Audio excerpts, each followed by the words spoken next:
کہتے ہیں کہ حضرت عمر نے حضور کے آخری دور میں جب آپ نے وصیت کے لیے قلم دوات مانگا تو یہ کہہ کر انکار کر دیا تھا کہ آپ کی صحت بہتر نہیں ہے۔ ہمارے شیعہ حضرات اس واقعے سے استدلال کر کے حضرت عمر کی شخصیت کو داغدار کرتے ہیں۔ حضور کے احترام کے اس حکم کے پس منظر میں اس واقعے کی کیا توضیح کریں گے؟ اصل میں سب سے پہلے تو یہ کہ اس روایت کا کیا پایا ہے۔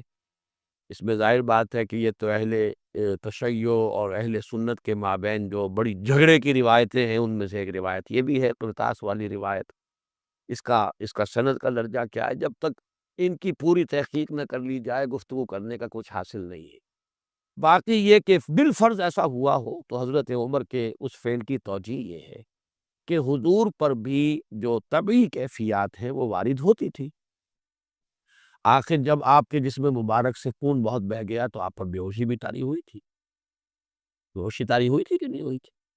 اور بخاری شریف کی روایات سے ثابت ہے کہ حضور پر جادو کا اثر بھی ہو گیا تھا۔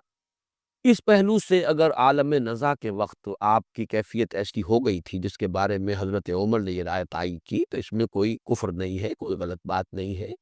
پھر یہ کہ باقی سب نے بھی اس کو تسلیم کر لیا، یہ تو گویا کہ اجماع ہو گیا، ورنہ تو اسی وقت سرپٹمل ہو جاتا۔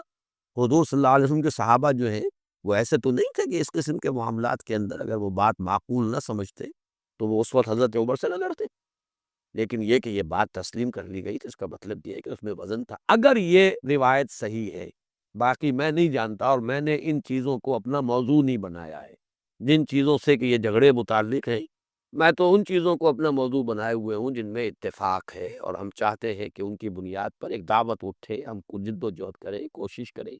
یہ جھگڑے تو نہ مکے ہیں نہ چکے ہیں، نہ مکیں گے نہ چکیں گے۔ کام اگر کریں گے، کہیں کوئی اسلامی ریاست قائم کر لیں گے تو پھر گاڑی آگے چلے گی۔ ان مسائل میں زیادہ الجھ دیکھو، زمین میں اکڑ کر نہ چلو۔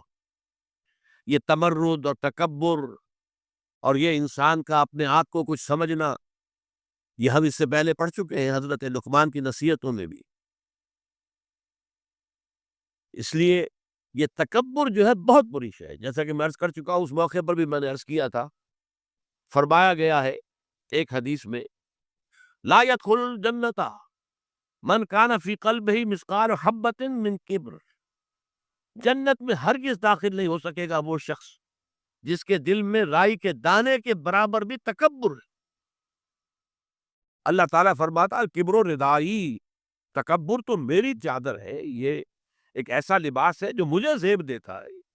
اللہ کے ناموں میں سے المتکبر ہے، الملک القدوس السلام المومن المہیمن العزیز الجبار المتکبر۔